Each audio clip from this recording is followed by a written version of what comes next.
नमस्कार सर्वांना, आपले स्वागत आहे आपल्या आवडत्या केडी जंगम या यूट्यूब चॅनेलमध्ये। आजच्या व्हिडिओमध्ये आज एक प्रश्न आला आहे की आपल्या घरातील बाल्कनी म्हणजे गॅलरी याबद्दलची माहिती सांगावी। वास्तुशास्त्रानुसार गॅलरी म्हणजे बाल्कनी म्हणजे आपल्या घरातील जो अर्थात पुढे आलेला भाग म्हणजे त्यालाच आपण किंवा बांधकामातील जो पुढे आलेला भाग असतो त्यालाच आपण गॅलरी किंवा बाल्कनी म्हणतो। गॅलरी किंवा बाल्कनी हे वास्तुशास्त्रानुसार पूर्व, पश्चिम, उत्तर या दिशेला आपण गॅलरी किंवा बाल्कनी असावी। दक्षिण दिशेला म्हणजे आपल्या घराच्या दक्षिण दिशेला कधीही बाल्कनी किंवा गॅलरी असणार नाही याची आपण काळजी घ्यावी। बाल्कनी कधीही गोल, अर्धाकोर किंवा विविध आकारामध्ये तिरके, अष्टकोनी किंवा ज्या अर्धाकोल वेडेवाकडे जे अशा प्रकारामध्ये आपण कधीही आपल्या वास्तूला किंवा घराला आपण बाल्कनी किंवा गॅलरी तयार करू नये।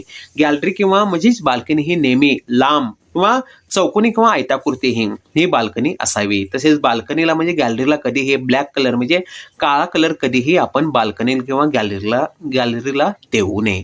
आजच्या व्हिडिओमध्ये आपण माहिती पाहिली की आपल्या घरातील बाल्कनी किंवा गॅलरी याबद्दलची माहिती। व्हिडिओ पाहिल्याबद्दल आभार, धन्यवाद।